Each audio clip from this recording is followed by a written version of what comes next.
Thanks, Rowan, and good morning, everyone. So welcome to the webinar on 4 tips for faster development with DynamoDB.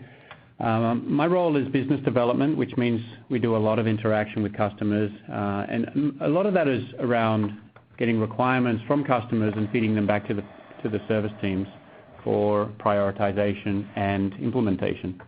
But part of it is also this sort of thing where we take what we've learned from those interactions with customers and we combine that with new products and information and capabilities coming out of the service team and share them with you. So we're happy to present this today.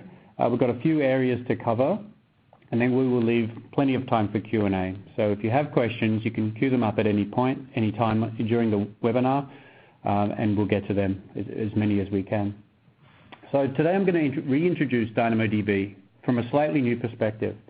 We're going to focus on the aspects of the service that are most important to performance and specifically reducing the time to develop new applications. We're going to talk about specifically 4 areas. And these areas which address challenges that we've frequently seen where new users have faced in building their applications on DynamoDB. So the typical symptoms of these problems when they do manifest when you're getting premature throttling, uncertain costs, things like that. Basically uncertainty. A pillar of DynamoDB's design is around predictable performance. So predictable other things is also very important to us. So quick introduction to database services. DynamoDB is one of the 4 primary managed services in the database services team. Databases are one of the 3 pillars of AWS core services. So if you think of compute and storage as in servers and disks, and database, you can obviously build them yourself on top of those assets, and we encourage that. That's the self-service model. So one thing we focus on heavily is choice. And so with the managed services, the difference is, and this will draw out throughout the webinar as a general theme. The managed services are there to automate a lot of the low-level tasks and effort that you would normally bring to managing a database. So the other services we have, Relational Database Service, RDS, that's pretty much the relational database you know and love. You have a choice of MySQL, Oracle, or SQL Server presently. With Amazon Elasticache, we provide in-memory caching services. We recently announced Redis support. We also support Memcached. So that's great for accelerating frequently read data by caching it in memory. Two aspects of both of those services is the ability to provide high elasticity and very high tolerance for failure. So with Amazon RDS, for instance, putting on a production workload, there's 2 specific features that are very powerful there. Multi-AZ, which basically replicates your data into another availability zone synchronously, therefore giving it protection as well as very high failover, fast failover. And the other one is provisioned IOPS. Now that's important because that is a core concept that actually came from DynamoDB was the first service to implement this. Provisioned IOPS with RDS is the ability to, what it does, it allocates a consistent I/O throughput to the instance, to the level that you specify. So this can be scaled up and down to align with the predictable patterns in the workload. Redshift is the data warehouse. It's the fastest growing service that AWS has seen since it launched in February. It is a petabyte scale data warehouse that has specifically been enhanced for the cloud. So what it does enables you to scale your warehouse from as little as 2 terabytes to over a petabyte and quickly retrieve the results using your preferred BI tool. We're going to focus today on DynamoDB, and DynamoDB is the default choice for new application development. This is kind of a NoSQL thing. It's very typical of how NoSQL data stores are being deployed. They're very developer friendly. And really a lot of what we're going to focus on today is how we can help accelerate those first steps into DynamoDB. It's a NoSQL data store that's designed for fast, predictable performance at any scale. So a feature of DynamoDB, which again we'll cover, is the ability to dial up and dial down throughput, similar to as I described with RDS provisioned IOPS. Now if we look at relational databases and how to scale them, there are really kind of three major steps that are undertaken. A relational database traditionally scales by scaling it up, throwing more capacity at the single central instance. That's infrastructure scaling. But there's also the other aspects which help it to scale out. And you could describe them as read replicas and data sharding, which is kind of like write replicas. Denormalization is an application scaling function where what you're really doing is compressing or utilizing fewer tables for your queries and therefore reducing the number of fetches. Now why I put this up is because if you take a relational database and you scale it to very high levels by implementing read replicas, by implementing sharding, and by denormalizing your schema, you've effectively built, you've described the core value of a NoSQL data store. You've broken most of the reasons that relational is so powerful and versatile, but in the interest of performance and scalability, that's fine. And so this is, in a nutshell, where NoSQL data stores came from. So the promise that NoSQL provides is really to say the sharding, both on reads and writes, is taken care of as part of the design. The scaling the infrastructure is really the only aspect that needs to be considered when implementing higher scale data stores. So if we look at how this journey began with Amazon, it's a path that moves from relational technology to NoSQL technology to NoSQL as a service. And that's three kind of distinct and very important steps, because it is also a journey that more companies are making these days as their needs evolve for faster, inexpensive performance at increasingly high levels of scalability. The original use case, therefore, for NoSQL is more relevant than it has been before, as the pressure to increase scalability and the volume of data flowing through these systems increases. So Amazon started their path to Dynamo with, as most companies do, with a relational databases which by default managed all use cases. This is the database as a Swiss Army knife concept, where hundreds of applications are built, pushed onto a relational data store. The problem is, of course, when you get the smaller, lighter, or simpler applications that just need to scale, that's not optimal for a relational database. And so that created problems with availability, scalability, and of course cost to try to overcome that. So the internal project within Amazon, this goes back almost a decade now, to launch a project to really understand what would it look like, what would a data store look like if availability, durability, and scalability were prioritized. And so the result of this was what we call the Dynamo technology. The Dynamo technology, which became public in 2007 through the white paper that's shown there. This technology was an internal-only technology. It's never actually been released externally, and it's a key value store. It's really a replicated distributed hash table. It has eventually consistent-only read consistency. But the problem is, of course, that it was still, as a technology, it still required a lot of effort to scale. So scaling infrastructure only may be the thing, the promise of NoSQL, but the pressure to scale that infrastructure was greater than it was previously and more complex. And so this is, again, a story we hear over and over, and why a lot of people are turning to a managed service to solve those problems. So this is where DynamoDB evolved from. DynamoDB as a managed service provides predictable performance, massive scalability, and it's fully managed.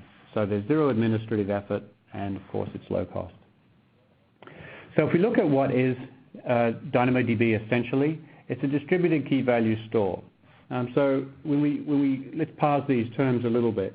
As a highly distributed key value database service, it's not just a data store, it's a database service. So the distributed nature gives us the ability to scale it massively. And so that's the principles of scale out, where you can basically use as many machines and disks that we have available, and we can spread our workload accordingly.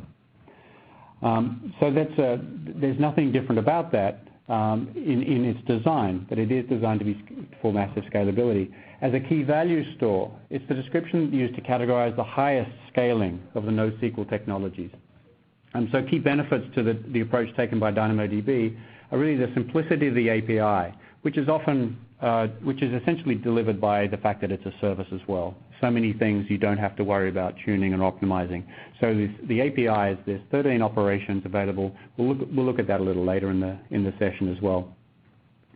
Amongst other things, it also facilitates fast development, and this is where we're going to spend most of the time today. As a database service, much of the unique value that DynamoDB delivers is with the core design of the service from an operational perspective.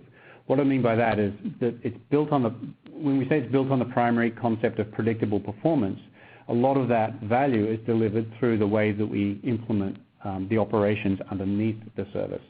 So DynamoDB is able to deliver consistent low latency at any level of scale and with absolute durability. And so these are very important concepts.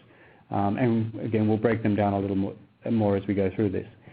Through the extensive use of automation, DynamoDB is able to eliminate most of the difficult administrative tasks associated with provisioning and scaling a database. So this is, again, overcoming the problem that was discovered from the original NoSQL technology known as Dynamo. So let's use that also. We'll come back to that later as we wrap it up. But the benefits of all this is also seen in the cost that you pay for throughput. So let's start with the basic structures in DynamoDB. We have tables, items, and attributes. So a table is a collection of items. An item is a collection of attributes. So these are obviously containers within each other. If we look at how we access these items, so a hash key is the only attribute that is essential in a table. It's effectively a table. It's a table level attribute that's required, and I'll explain why that is in a few minutes. But the primary key must be unique, as all primary keys are. In this case, we can have a hash-only primary key, or we can implement the range attribute. Now, a range attribute is optional. It's another attribute that can be used in conjunction with the hash key to say we have a hash and a range primary key. So again, the combination is unique. But what this starts to enable is relationships between one-to-many relationships within the table structure itself. It also gives us a lot of versatility. Now, this is really important because as we start to describe the sort of the things that our top customers, our leading users of DynamoDB are deploying, very smart use of a hash range keys is part of that.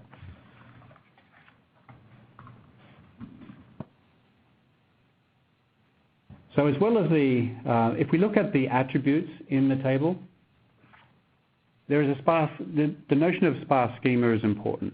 What this means is that every attribute, the attributes are associated with the item rather than the table. So this differs from the definition of a column in a relational database.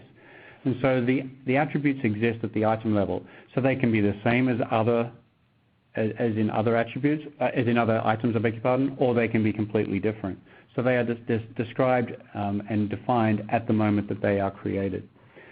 So that is very popular for developers, and it's a key design efficiency. If you think of the way that you design an application to make use of a relational database, the structure of the relational database requires that you name all those columns up front.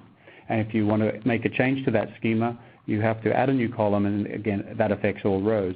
So as this scales, it becomes extremely burdensome because every row now carries every column. That doesn't happen in a sparse schema. In a sparse schema, each individual attribute or row, the equivalent of a row in a relational database, contains just the attributes, effectively the columns, that it requires for that item. So you can add new attributes very quickly. You can add attributes just to one or two items because you happen to have captured that information and it's relevant, so you may as well store it. So it enables very fast development.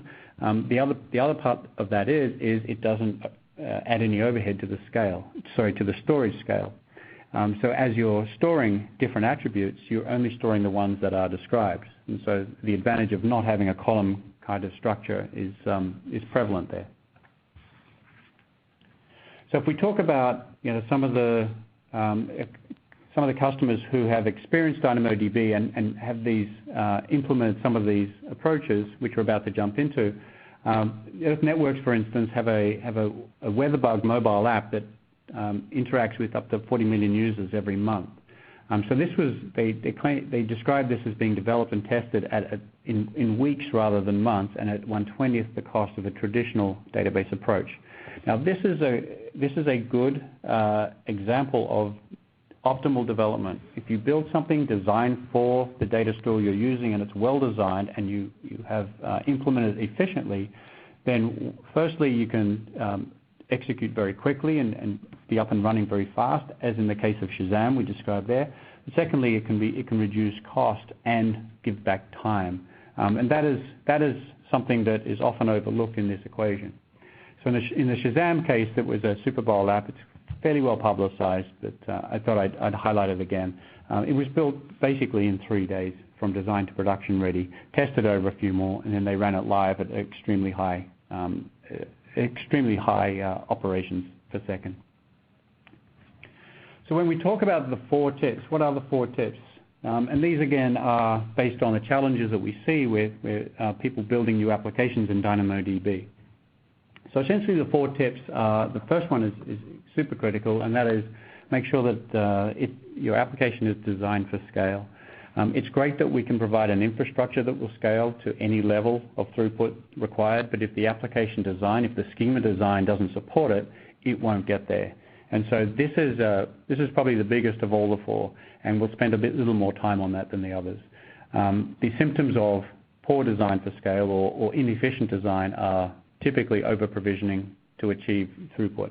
So premature throttling is one downside. Leveraging range keys is very important, and all the leading users of DynamoDB are deploying range keys in a very structured and intelligent way. That doesn't mean you should use them all the time. Hash-only tables are fine, but if to add more versatility and basically bring in the query as an API, then range keys are essential.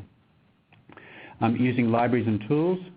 Some of these have been released quite recently. Some of them have been around for some time. So what I want to do is walk through a couple of the popular ones and then show you some locations where we've captured all this information together to a single page. And that's a great place to bookmark, because then you can go there, see what's new, interact with third-party tools, as well as tools and libraries built by Amazon. And of course, the last point, develop and test locally, that's really in response to a lot of feedback from a lot of customers about the way that they interact with their applications. So it's obviously a derivative of the LAMP stack, where everything's on your laptop and disconnected, no network requirement is a popular approach. So let's talk about designing for scale. The common problem here is inefficient and inefficient schema. So what that looks like is that you have hotspots within the workload. So when they hit the database, they're creating what we expose as premature throttling. What it looks like is they're just creating excessive points of pressure on fewer resources. So one item, for instance, can only, as a physics problem, one item can only scale as high as in throughput as the physical disk that it's sitting on. So in our case, we're using SSDs. They're very fast, but they still have their limits. So designing for optimal throughput is essential. Excessive payloads. If you're moving too many items around, too much data around with just servicing simple access patterns, then you pay for that, and you pay for that in a number of ways.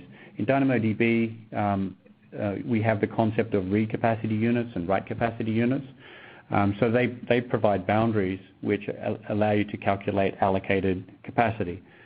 So in general, if you're under the 1K limit for writes and 4K for reads, then it's operations per second. But even if you're not in DynamoDB, resources are required to move larger than optimal payloads. And those resources, when servicing those requests, will starve other requests of their capacity. So the design goals, when we're after scale, the design goals are really to optimize the schema to the access pattern. We call this access pattern modeling, and that is to say that the schema looks just like the data that the access pattern wants. We don't hit multiple tables. That's okay, by the way. But for high-scale patterns, you want to hit one table, put, get, and just do that at a very high rate. But we certainly want to minimize the payload size for each of the access patterns that we're describing. So how we look at this is to firstly, a note on how partitioning works in DynamoDB. This is really important to the way you design your hash, choose your hash keys and your range keys. DynamoDB automatically partitions data by the hash key.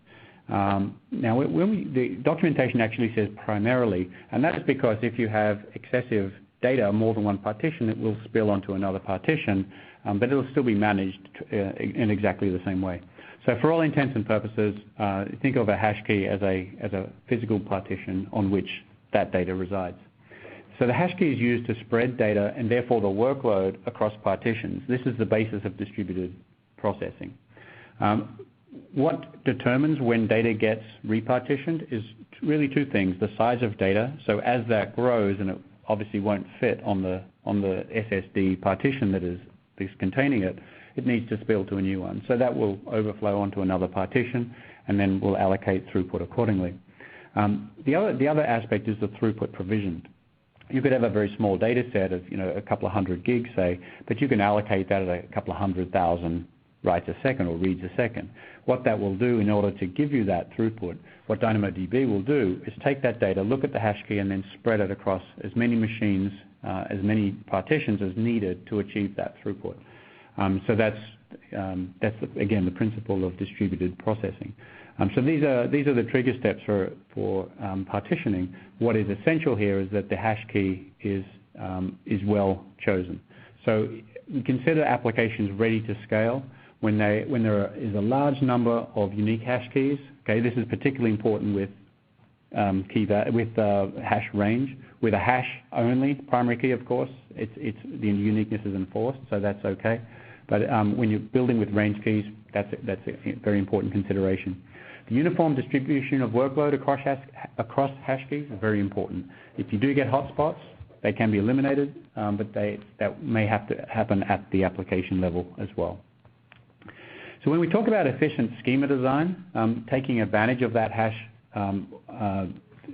the way the hash is used to do the partitioning, access pattern modeling really comes down to three things: identifying the individual patterns, modeling each pattern to its own discrete data set as if it's the only one there, and then you stand back and look at the whole thing and then start to do consolidation. And so you're consolidating data sets into tables and allocating index accordingly.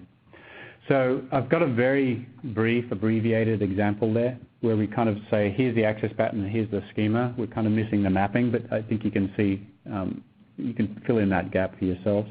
In a file sharing scenario, the access patterns might be, given the user ID, return all items by file name or by date created, size, type, date updated. Now this is Cloud Drive, Amazon Cloud Drive, as well as a number of other things. And Cloud Drive actually uses DynamoDB. So it's not a foreign concept, both internally as well as with many of our customers. Now how you would implement this, the first thing is to ensure uniqueness, of course. So user ID is great. All of those patterns revolve around my data, me as the user ID. So this is what we call the multi-tenant design, where hash and range are used to enforce multi-tenancy to enable tenants to interact with their data by having the hash as the user ID, but then use the range key to enforce uniqueness and, of course, service other access patterns. So in this case, file name, we're considering that unique for a user, so that makes a great range key. Date created does not, size does not, type does not, nor does date updated, because all of these things could be, if you think about it, the same user could create objects with multiple objects with the same attribute there. File names are unique. So what this looks like when we look at the table design on the right-hand side, primary hash key and the primary range key, user ID and file name. But then what we've done, we've created indexes to serve those other patterns. And I'll talk about local secondary indexes in a minute. But essentially what we're doing, we're taking the core table, the design around the hash and range key. The other attributes within that table are available. Now what happens with the local secondary is we basically project them forward as an alternate range key. And that gives us the ability to interact with an index as if it was another table, which it essentially is in that it's materialized, but it's consistent, it's managed automatically for you. And so that gives you kind of one structure where you can do a great deal of access against. So leveraging range keys, and this kind of flows from that first case where we were using range keys. Range keys enable one-to-many relationships. And so in this case, I've just dragged some data out of Twitter, and I'm saying here's the hash, which is, let's call it the user ID, the Twitter handle. The range key, and a great range key in most cases, is date. Now, we'll talk a little bit about what else you can do with range keys, basically using the query API. But date is often used for that as a great range key associated with the hash. Now what you've got is user MZA, so if you recognize that, that's Matt Wood, and two of his Twitter posts there at different times of different days. And you see the attributes, the actual posts themselves, post text equals different posts. But what we're saying, what we have is a unique relationship between the hash and the range for each item. And so that combination ensures, one, that we have uniqueness, and two, we have the one-to-many relationship represented. So if we just have a quick look at the API, very simple API, five operations for managing tables, so generally not used in the actual interaction of the application with data, but very important to help obviously describe, update, delete tables, things like that. So reading and writing items, and then reading and writing multiple items. So put, get, update, delete, batch get, batch write, query, and scan. We're going to focus on the query because query is a function, is an operation that's only enabled, only possible by using range keys. It applies to the range key. It requires a hash key, of course, as hash and range keys do. So you say hash equals, and you can return everything in sorted order. If you don't provide a range key attribute, the whole record will come back. Or you can be more focused on that and say hash equals and range equals, or range greater than, less than, begins with, and so on. So it gives you a tremendous amount of versatility, and this is why date fields, timestamps, are very popular as range keys, because it's very easy to do greater than or most recent top dates and so on. When we look at the queries, the other aspect of using query that is often overlooked but extremely important is the efficiency of it. Now you remember hash and range effectively puts all the data in a co-located situation where it's all sharing the same partition. Well, what query does, it treats all items as a single read operation. Okay, so items share the same hash key. That's the definition of a hash range construct, and a query can only operate against a single hash key. So what happens there is when the query is accessing multiple rows around a common hash key, it gathers all that data in a single read operation and then allocates read units afterwards. So if you compare that to, say, batch get item, which is obviously another way of doing bulk reading, batch get item will read each item in the batch separately, but batch get item will enable you to read in parallel from multiple tables, multiple different items. So that's obviously where it's strong. But if you have, if in the example here you want to read 100 items in a table, all of which share the same hash key, then batch get item will cost you 100 read units, while query will cost you 3, assuming the size is 120 bytes in size. And so that's a huge difference. And that compression of data before allocating the read unit, that happens in query. It also happens in scan. So when we drop the price of, when we move the boundary from 1K to 4K, as we did a few months ago, that effectively dropped the price of query and scan operations by 75%. And that's why it did it, because it uses co-located data and allocates read units accordingly. The other thing you can do with range keys is local secondary indexes. Now they're called local secondary indexes because they pivot around the common hash key. So they're designed for high-scale multi-tenant applications.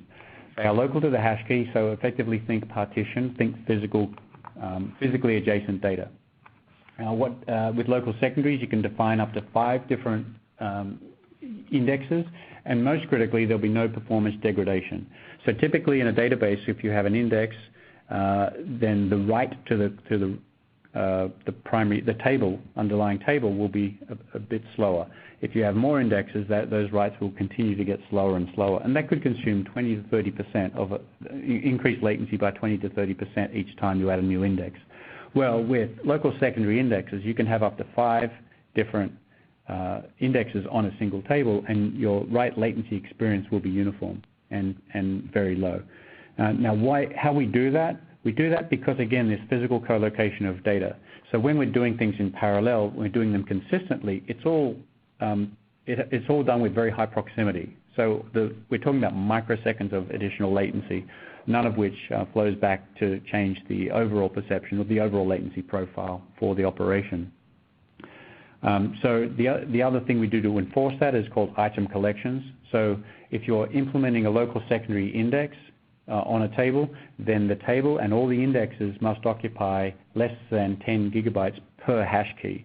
And when we say per hash key, it's a lot of data for a single hash key. But the reason that is, of course, is so we can enforce all that data, ensure all that data is on the same partition, and therefore that gives us the benefits that I described with the performance.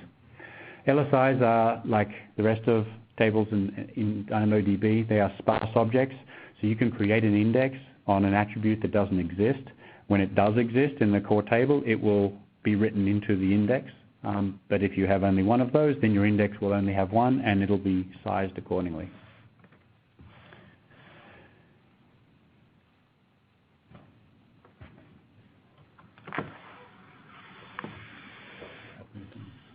So just waiting for the slide to refresh.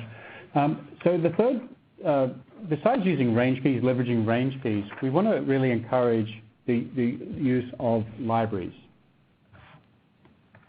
Let's push this another way. I'm just having a little slide malfunction here. There it is. So using libraries and tools is very important. Is an important way. We've had a lot of feedback about, can I do this, can I do that? And of course you can, but it usually requires a lot of effort because the primitive state in the API, DynamoDB, is all about kind of low-level interaction with the database. So what we've done, we've released recently a number of libraries and tools, and there are also third-party tools out there and libraries that make these sort of problems a lot easier. And so we really encourage people to use those.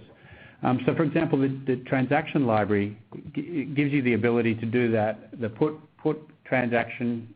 begin and transaction, commit and rollback, as you would in a relational data store.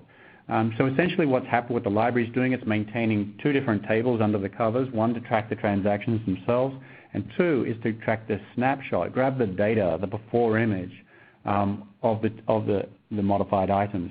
Now, what this does, the catch here is what happens in a normal relational database because of these is that you do a lot more writing than you otherwise would. But again, these transaction libraries, they're built to scale, and it will give you very high scalability and very high, obviously, granularity in the ability to manage all or nothing transactions in multiples.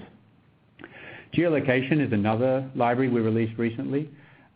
It basically takes care of creating and maintaining hash keys, range keys, and indexes. So that allows you to basically do fast and efficient geolocation-based queries. So, essentially what people are doing is adding location awareness to their mobile apps. Under the covers, what's happening is, we're creating the virtual grid over the planet. Each grid cell has an address derived from the location of the cell. And then what you do, you insert geo points. So there are functions and methods provided to do this. Create a geo point into DynamoDB. What it's going to do is it's going to compute a geo hash and use that and to map the data record to the correct grid cell. So what this looks like inside the tables created by this library, basically the geo hash is stored as an item attribute. And so it preserves the proximity of nearby points and makes for efficient retrieval using these sort of constructs.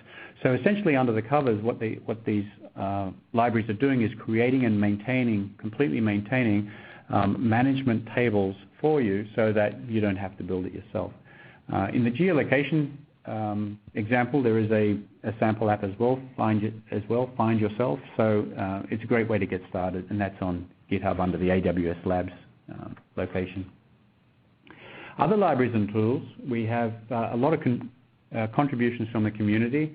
Two of backup and archiving is popular, but the most popular by far has been autoscale. So there's both dynamic Dynamo and there's DynamoDB, and then there's autoscale. So what we've done, we've put all these libraries and tools, best practices, how-to, tips, and guidelines all on a single page. So I'm going to share that link with you shortly. Autoscale has been extremely popular, and it's a big reason we wanted to bring this page to you. Basically to put it all in a single place so you have one place to go to find even third-party tools.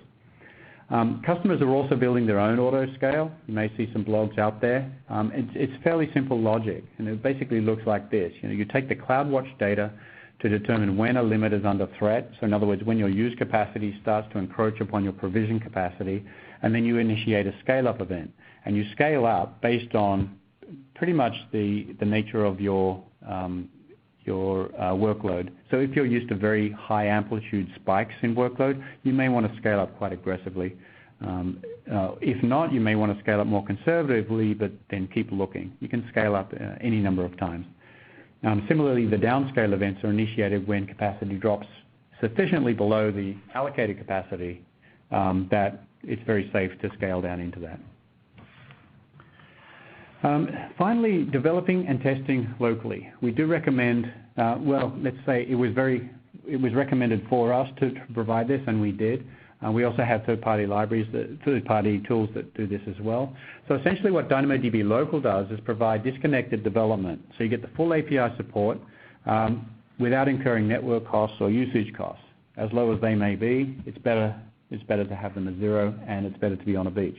One thing we do point out is that, of course, DynamoDB Local is for development. It does not have a durability or availability SLA, so we do not encourage you to stand it up on an M24XL and throw a production workload at it.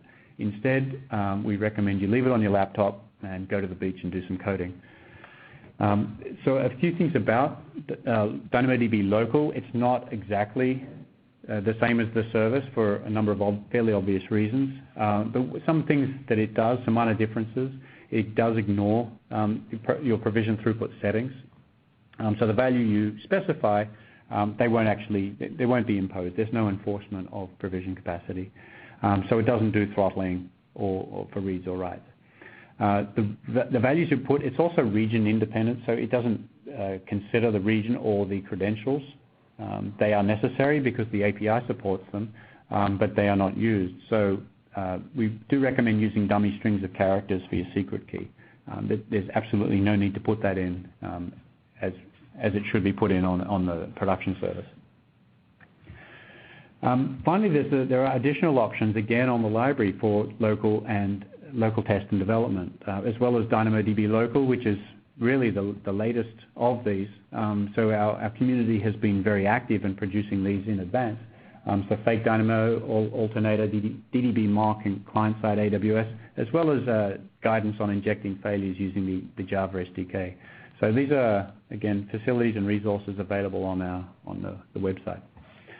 So when we talk about faster development and some of the experiences our customers have seen, Dig built the Dig Reader on DynamoDB predominantly because they didn't have time to do the provisioning, do the setup. So that makes a lot of sense, and it's a large part of why customers come to managed services.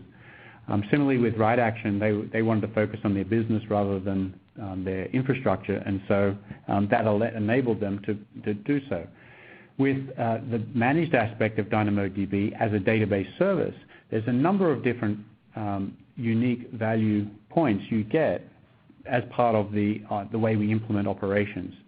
So in automating the operations, traditionally as scalability increases, performance degrades. That's a traditional challenge, and it comes from doing these sort of tasks: provisioning, rebalancing, monitoring, doing failure management, and so on. So this requires substantial effort, and these are the things that DynamoDB automates. It automates it through a concept of predictable performance, which is delivered through provision throughput. So it's a request-based provisioning model where you declare at table creation or update time the number of reads and writes per second that you want. And of course you can increase that and so on. DynamoDB under the covers will do what you would do if you were managing a technology yourself, but it will do it. It'll do it automatically. It'll do it very quickly, and it'll do it without any impact to performance or availability. So data will be partitioned broadly. More servers will be allocated, and all that will happen in the background. And when those resources are available, your new capacity limit will be realized. DynamoDB is also built on a model of durable low latency. Now what that means is when writes are written to the service, they are continuously replicated. So we have a quorum with 3 AZs, the final destination for all writes, and there's a quorum before a write is acknowledged. So that's after 2 have acknowledged and persisted it to disk, then the write will be acknowledged. So that is extremely durable. Always consistent on the writes as well, by which we have kind of an item master concept where we know which is the master version of any item at any point in time. And that enables us on the read side to provide either strongly consistent or eventually consistent reads. So if you have an eventually consistent read, that will take it from one of the replicas. That won't, by the way, there'll be no trade-off in latency. There's no difference in the latency characteristics between the different types of reads. Throughput is cheaper when you do eventually consistent. So when we look at just like running a benchmark on DynamoDB, comparing request volume to latency, and this is just a graph to show, really to highlight the flatness of the latency profile, as well as the periodicity, if you like, of the number of requests. So this is over a number of days as the request volume cycles, and this benchmark was done in many millions of operations. As it cycles up and down, you see that the latency profile remains extremely flat. So that's most of what we have today. I wanted to summarize with really 3 major points. One is that efficient design. It's not just good practice, it's cost effective. Adroll realized that. They're a big advocate of highly optimized systems, and they spend way less on DynamoDB than they do even on food for their team. Managed services are designed predominantly to reduce the effort, the undifferentiated effort that doesn't make your application better or faster or more impressive. It just keeps it going. And so we automate that away. That's the benefit of a managed service. And it means that you're freeing up really good people to do really good things. And overall, what you're getting out of this, you're getting time back for the people, you're getting cost back, and that time is really something we encourage to be used much more on experimentation, on optimization, instead of managing low-level administrative tasks.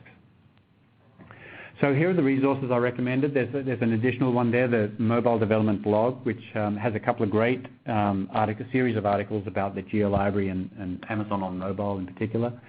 We also have the resource library I mentioned, the best practice how-to and tools, under the /resource link on DynamoDB. So you'll be able to access all of those local development and testing tools, backup, archive, autoscale, and plenty more. So we encourage you very much to go and see that. With that, we're going to take some questions. And so, sure. Thanks, David. We received quite many good questions. While we are preparing for the Q&A session, please take a minute to respond to 2 quick survey questions.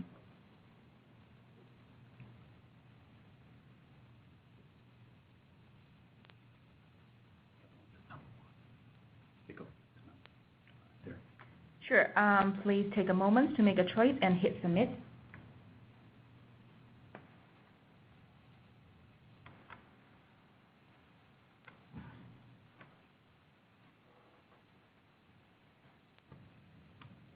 And then we have second question.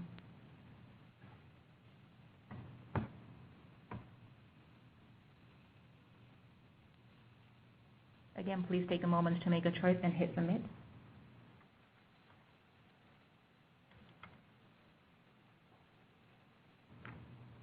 Okay, great. Now, David, well.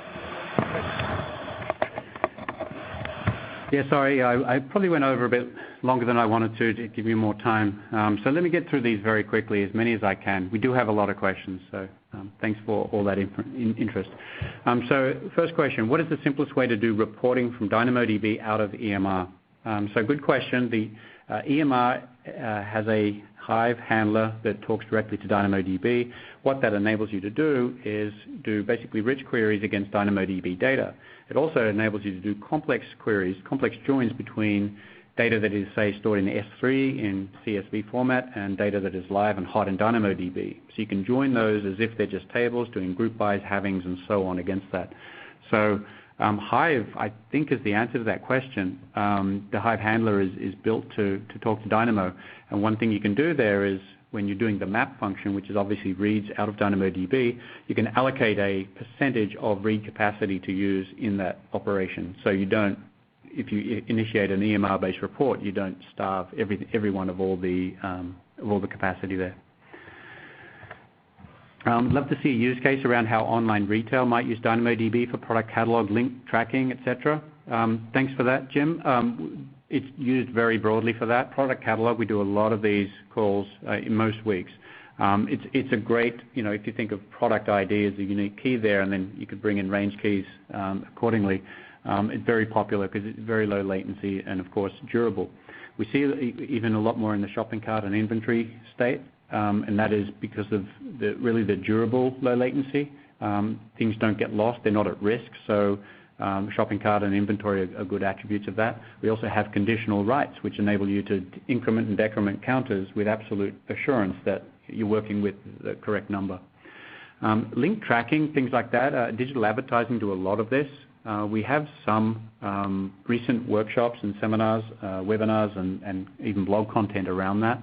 It's kind of analogous in what it does. It provides a lot of, it basically serves links up to the right people. It's a form of personalization and the ability to track the progress of that user through the advertising scenario. What is the best practice to back up data incrementally?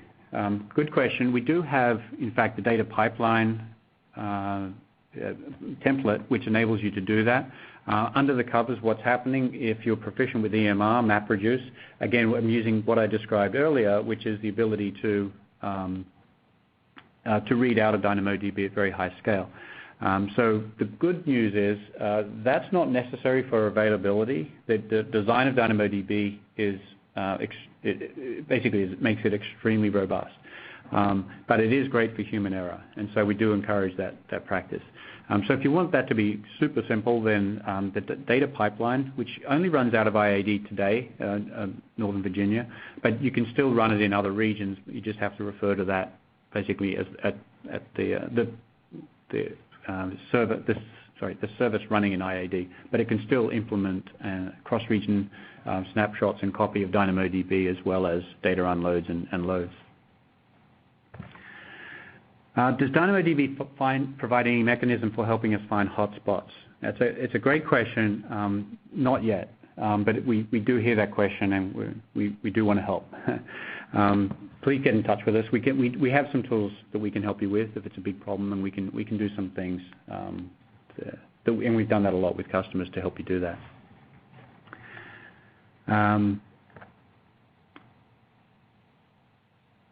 Okay, we've got a few questions on things that aren't here, like do we plan this or do we plan that? So just a general statement of coverage there. We won't talk about roadmap or futures in this sort of format, but you can obviously stay tuned to that. If you have an NDA with us as a customer, then you can set up a briefing and go through that sort of thing. But this feedback, please keep asking. We do keep this, and we do flow it through to the service team. So if you do need these things, then your votes are always recorded. How would you treat date range as a date type in a query? We don't have a date type. One thing I didn't mention, the types we have is number, string, and a binary, and we have sets of as well. So you would probably treat it as a string. Using Unix epoch time is popular. That's how we generally see it done. What happens when you add an index? Do old items get re-indexed? So that refers to, sorry, I didn't mention that question, so it doesn't refer to it. We don't currently have online indexing available for DynamoDB. So when you create an index, you have to create it at the time of table creation. We don't have online indexing yet. So that is something when we announce that feature that we would definitely be bringing out, and that promise is still being developed and will be delivered. I don't have a timeline on that though. What happens if you go over the 10 gig limit per partition? Now, just to be very clear, that is only for an item collection and only applicable if you have local secondary indexes, and it is per hash key. It's not a limit per partition, it's a limit per hash key. So it's extremely high, and I think we've seen it hit once or twice only. Basically, you'll get a warning. You'll get an error message come back to tell you that you've hit that limit. It's quite well documented. Essentially, after a certain point, you won't be able to write to that. You will be able to remove items that take you over that limit, and of course, if you remove them from the base table, they'll flow through and be removed from the index as well. So you can reduce quite quickly. Can you summarize the benefit of using DynamoDB versus relational databases? Really, I think NoSQL in general is a subset of relational with one difference. It scales to very extreme levels, and that's because it's simpler use cases, and non-relational, of course. It doesn't have relations, so tables are independent. When would you use that? You would use that, we're seeing more and more often these days, the question being asked, when would you not use it? So you wouldn't use NoSQL or DynamoDB in particular if you have the need for a lot of complex transactions that go across tables, a very traditional complex data model in a relational database. Having said that, we do have things like the transaction library that facilitate that, but in general, we look at individual use cases and we encourage you to break down the access patterns of each. Relational over the years has enabled us to be kind of lazy, and we just throw new use cases in it and let it run, and if it's not fast, we create some indexes. And worst case, we do some denormalization or some read replicas or sharding. But when you peel back what is underneath there and you look at the use case, look at the access patterns and model those, that modeling exercise is independent of any database.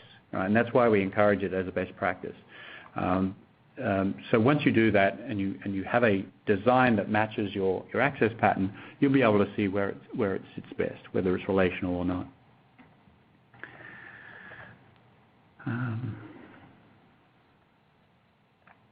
How should one model many-to-many relationships when designing for scale? Okay, so probably two answers to that. One is if you can denormalize as far as you can. Assuming you can't, then you basically have three tables. So if you have two tables that have many-to-many, then you have a table in the middle, in a similar way that you would for a relational. It's not really possible to take that out of the design if that's needed by the use case. And so you can still implement that. You can put a full ER diagram. You can model that directly into DynamoDB, and that'll work fine. It just, instead of the foreign keys applying within the database, you need to do those intersections and interactions within the application. But the model itself can sit there fine. Now, one thing I mentioned in the presentation was that avoid, denormalize if you can, but don't worry if you can't for low scale. So if you've got a high scale access pattern that has many-to-many, I would say let's get deeper into that. Let's get deeper into what are the patterns themselves and model those. And what you'll probably find is the many-to-many goes away fairly quickly. You may still model that through, say, three tables if you're talking two tables with that many-to-many relationship. However, the high-scale stuff is what you want to do is concentrate that more on one table, so you have less fetch, less transformation, and lower payloads, smaller payloads. Let me see. Can you please explain the impact to the customer application when attempted use exceeds provision capacity? Okay, a good question. So if you're using the SDK, which we always recommend, the SDK has built-in retry. So in traditional databases, we're used to the idea of things being queued up and then processed whenever. So we see the wait queue. That's what wait states are in relational, and then the queue building up behind it. DynamoDB doesn't have that inherently in its design, but what it does, it builds it into the SDK. And this is basically retry with exponential backoff. So you can actually interact with the parameters and change that as well. So after that has expired, after all those backoffs and those retries have expired, you will get an error. You get an error saying the transaction failed. Until that point, DynamoDB will what's called throttling. So we encourage you to look at your throttling, your CloudWatch metrics for throttling, and that will tell you, because you may not see errors, because the retry is capturing that retrying and then at some point succeeding before it times out, before it retries out. And so watch for throttling. If you're getting throttling under the limit, when you think you're provisioned well above your usage, then that's a case of looking at the design a little more. You may just have very spiky workloads, which are hard to, they're impossible really. If you've got just hot items that come in as a function of your workload, that item sits on one thing, one disk, in whatever format that disk is. So yeah, that's kind of the experience. Most of the time you'll see kind of elevated client latency and throttling come through. If you can't have that latency, then you need to obviously increase your throughput above that to make that go away, or accommodate those failures in another way within the app. I think we're getting close to time. I have one more. Is the table schema for DynamoDB fixed? No, it's sparse schema. So schema is the only thing that are fixed is really the primary key, and that's a hash always, and possibly a hash plus range. So that's all.